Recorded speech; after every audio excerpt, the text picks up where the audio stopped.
What's up, y'all? It's FREY, aka Jeffrey Woodson, back again with another episode for you of the Warrior's Journey. So thank you guys for tuning in. Today on the episode, I'm going to bring you guys along with me. I had the amazing opportunity to get to share a little bit of my story with some students at Heights Middle School here in Pattonville District. It's the school that my wife teaches at, and I got the amazing opportunity to be able to share a little bit about sickle cell disease and my story and my journey with it. Also a little bit of what my mission now with the arts and creativity and how I'm working to help change the narrative around it through my films and through this as well. And so you guys get to come along with me on that. So make sure to like, comment, subscribe, click the bell notification so that you can get notified as soon as I post new content. And without further ado, let's go. Sickle cell disease is an inherited blood disorder. Therefore, it's lifelong, and at this current time, there is no cure for most patients. Well, I'm sure you all were very much looking forward to listening to that guy. This is not that kind of presentation. And everybody take in a deep breath and let it out. One more time, take a deep breath in, let it out. And last time, take a deep breath in and let it out. All right, y'all can have a seat. So I did that, kind of get your brains and everything working. Now I know we just came back from lunch, so there might be that kind of comatose feeling after eating. But this is not going to be a boring presentation, I promise. So to give you guys a little bit of overview of how we're going to do things today, so I'm going to share a little bit of who I am, a little bit of what sickle cell is, how I deal with it, how I've lived with it my entire life, and some of the things that I'm doing to help bring more awareness to accurate information around it, and then what are some of the latest advancements in that. And then at the end, we're going to have a little bit of Q&A, so you guys can certainly ask questions as well. Just a few housekeeping things. I am not a doctor, so I will do my best to answer your questions to the best of my ability, but I do encourage you to do your own research as well. So visit Uncle Google, check out YouTube University, and you guys have a pretty cool librarian that can help you out with accurate resources. So I'm sure she'll help you out as well. So I may, if you've heard some things, and maybe I say some things that are off, like do your own research. Congratulations, you figured it out. I'm still learning too. So, and at the end, we are going to have questions. So yes, you can ask questions. Let's go back there. So who am I? So yes, I am Mrs. Woodson's husband. That's our son, Zane. And I am a musician, writer, director. I do films, and I've been working in video production for like over 10 years, and now kind of shifted to more narrative filmmaking, stuff like that. Have a couple short films that are in like film festivals that have done really well, and one of them we're going to talk about later because it's all within this whole community. So with that, so I have spent the last 38 years of my life battling this disease. And one thing before we get into that, you'll often hear me refer to sickle cell people that have sickle cell disease as warriors. It's a term of endearment in the community because we're often labeled as patients, but we are warriors. We fight this every day of our life. So when I say that, that's what I'm referring to. So I was born with the disease. Both my parents have the trait, and even with having the trait, there's still only around like a 25 95-ish% chance that your children will get it. And so me and my older sister got the disease, and there's two forms of the disease. There's SS and SC. SC is less intense.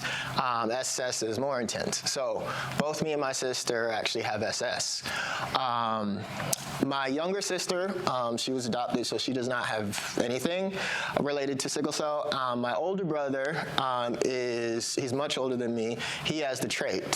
So typically people with the trait don't have complications with it, but under like extreme circumstances, they can experience some of the issues with pain and all that I do.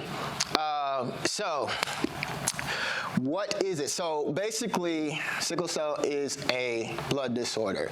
So when I had all y'all get up and kind of do some breathing, the reason I did that is because sickle cell disease, not all my red blood cells are circular or oval shaped.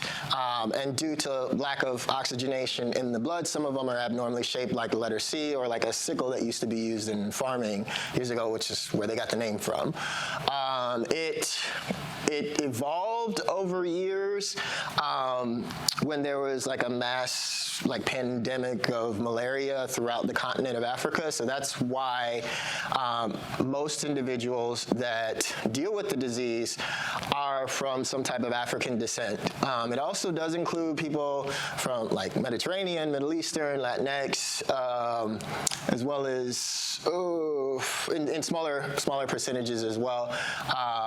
But the only benefit, really, to having this disease is some, myself included, are actually immune to malaria. So whenever me and my wife were traveling to Africa in the adoption process to adopt our son from Ethiopia, you have to get like certain amounts of shots and different things like that in order to travel, and she had to do all the malaria stuff. I didn't, because I'm immune to it. I don't know all the information on how that, but it was really just kind of, it was an evolution thing. It evolved from that, and sickle cell disease was created. Lucky us. Anyway, so what happens? So because of not all my red blood cells being rounded, whenever they go through my bloodstream, if there's any time where I'm either dehydrated or a myriad of other reasons, they'll clump up in an area, and that's when I have excruciating pain. It also makes me more prone to things like strokes, heart attacks, blood clots, and many other things, because they all have to deal with like the flow of blood in your body. And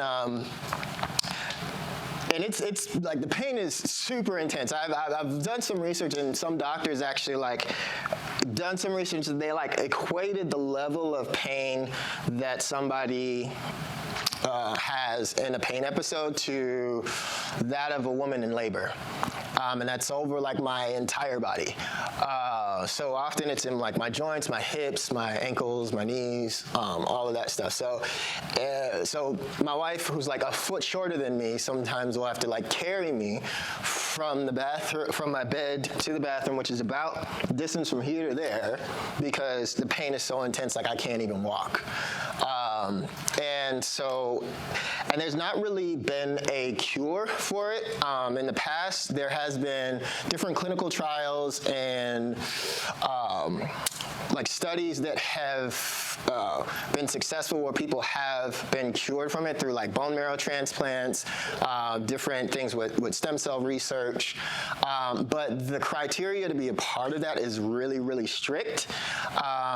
They take into account your age and how many times you've had episodes where you got hospitalized and a bunch of other things. And so the blessing and curse of coming from a family full of medical professionals is your boys never qualified for any one of those. Because most of the time, if I have pain episodes, we're treating it at home. So I just got a prescription for like IV fluids, and my sister-in-law lives like a street up from us. And so if I'm having issues, she'll come and like run an IV, and like we'll treat it at home. And I have different levels of pain medication that I'll take. And only when it's so bad that I can't take care of it at home do I ever go to the hospital. Because my mother's an RN, my mother-in-law is an RN, my dad was medical in the military, my sister-in-law is an RN. So I'm surrounded by like people who know how to treat this, which has been really like amazing to be able to have that kind of support, and not because not everybody in the community has that. So recently, there has been a huge breakthrough, and December of last year, they actually got an FDA approval for a gene editing cure for sickle cell disease, which is amazing, because though there's been trials and there's been like some success in the study of it, there's not been one that's actually has the stamp of approval of the FDA, and recently I was able to get on the wait list for that, which is huge, because what's happened, unfortunately, is like they got the FDA approval, but they don't necessarily have a plan for it. So the whole community, I'm on these different forums and support groups and stuff like that with people that are sickle cell warriors, and they're all trying to figure out, okay, where do I go? Do I go to this website? How do I talk to my doctor? Where do I need to go to find out to get on this list? And so even just to get on was like a huge, huge win. So what this, I know in your science classes, you're kind of talking about genes and DNA and things like that. So this cure is so different from the other one because it's a gene editing, gene addition type of process. So from my limited knowledge as I'm learning this, is that what they do is take a large amount of your blood, send it off to a lab, and then they actually go through and will edit the gene sequences that create sickled red blood cells, so that your body will start to create more fetal hemoglobin, which is the more rounded red blood cells, so it prevents your blood cells from sickling.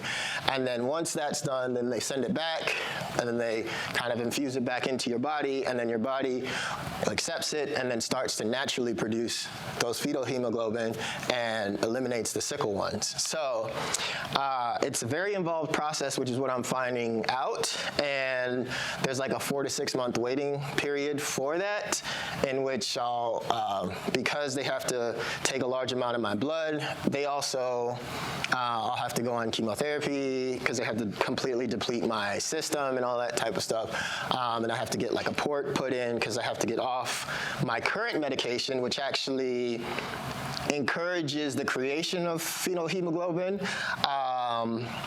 I have to be off of that because they have to put a port in, because it's this whole other process where they're doing red blood cell exchange. Because warriors that deal with this, there's two types of treatments. You're either taking the medication that I'm taking on a daily basis, or they're doing weekly red blood infusions through a port. And so in that 4 to 6 month waiting period, I'm actually going to be a part of a clinical trial that is testing 2 of the drugs that's a part of this gene editing process. Because right now, even though they got the cure and everything like that, but without insurance, and even with insurance, I mean, it's still expensive, but like it's stupid expensive, like stupid with 2 O's expensive. So the average we're talking $2.1 to $3.5 million for this cure. And your boy ain't got that kind of money. So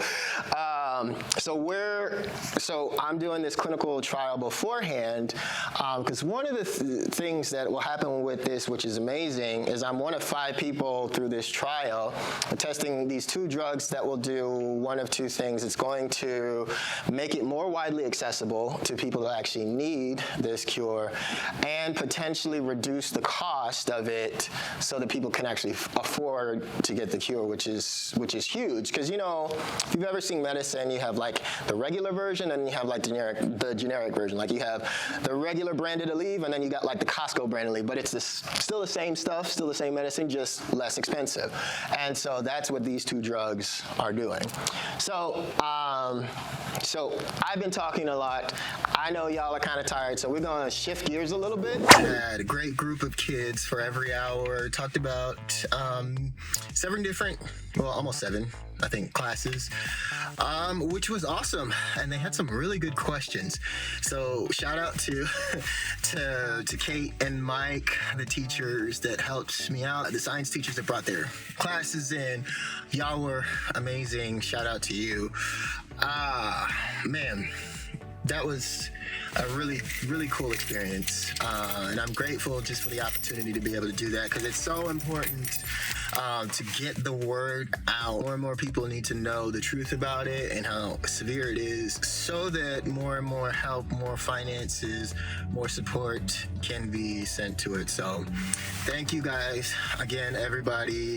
Heights Middle School here, the staff was incredible, students were awesome, and I love the experience. So make sure when you get a chance to like, comment, subscribe, click the bell notification so you guys can get notified as soon as I post new episodes, as well as if you purchase anything through the links that I include below. Those are affiliate links, and so I'll get a little bit of kickback, which is really helpful for me and my family, and we are super grateful for you to do that. And without further ado, we'll see you on the next one. Have a good one. Peace.